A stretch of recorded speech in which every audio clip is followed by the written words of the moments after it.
एक छोटे से गांव में जुबैर नामक व्यक्ति अपनी मेहनत और ईमानदारी के लिए प्रसिद्ध था। मगर उसके दिल में एक हसरत थी कि वह अपनी जिंदगी में कुछ बड़ा कर। एक दिन जुबैर को एक अनजान व्यक्ति मिला जो उसे एक सुनसान जगह पर ले गया और एक अजीब शर्त रखी, अगर तुम मेरी सभी परीक्षाओं को सफलता से पार कर गए तो तुम्हें अपनी जिंदगी की सबसे बड़ी खुशी मिलेगी। पहला चरण, खजाना या जिंदगी। अनजान व्यक्ति ने जुबैर के सामने दो दरवाजे खोल। एक दरवाजे के पीछे खजाना था और दूसरे के पीछे एक खूंखार शेर। जुबैर ने जल्दबाजी के बजाय सोच समझकर फैसला किया और खजाने वाला दरवाज़ा खोल।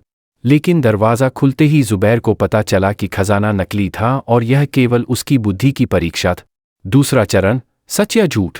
अगले परीक्षा में जुबैर को एक ऐसे पुल पर चलने के लिए कहा गया जो नजर नहीं आ रहा था। इस पुल के नीचे गहरी खाई थी। अज्ञात व्यक्ति ने जुबैर से कहा कि वह खुद पर भरोसा करे और सत्य के रास्ते पर कदम रख। जुबैर ने एक कदम आगे बढ़ाया और पुल धीरे धीरे प्रकट होने लगा। उसने सच्चाई के साथ कदम उठाया और सफलता से दूसरी तरफ पहुंच गए। तीसरा चरण, अतीत का सामना। तीसरे परीक्षा में जुबैर का सामना उसके अतीत की गलतियों से हो। एक अनजान व्यक्ति ने जुबैर के सामने उसके बचपन की यादें, गलत फैसले और नादानियां रख दी। जुबैर को अपनी गलतियों का सामना करना पड़ा, माफ़ी मांगनी पड़ी और खुद को माफ़ करना पड़ा। यह सब कुछ आसान नहीं था, मगर जुबैर ने दिल मजबूत करके अतीत को स्वीकार किए। अंतिम चरण, परीक्षा का रहस्य।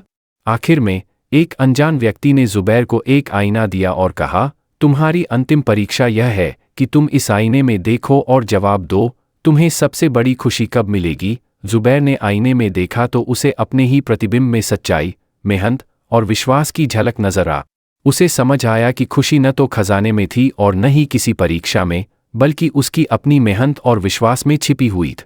जुबैर ने अनजान व्यक्ति का धन्यवाद किया और वापस अपने गांव लौट गया, इस विश्वास के साथ कि जीवन के सबसे बड़े इम्तिहान हमारी अपनी ज़ात से शुरू होते हैं।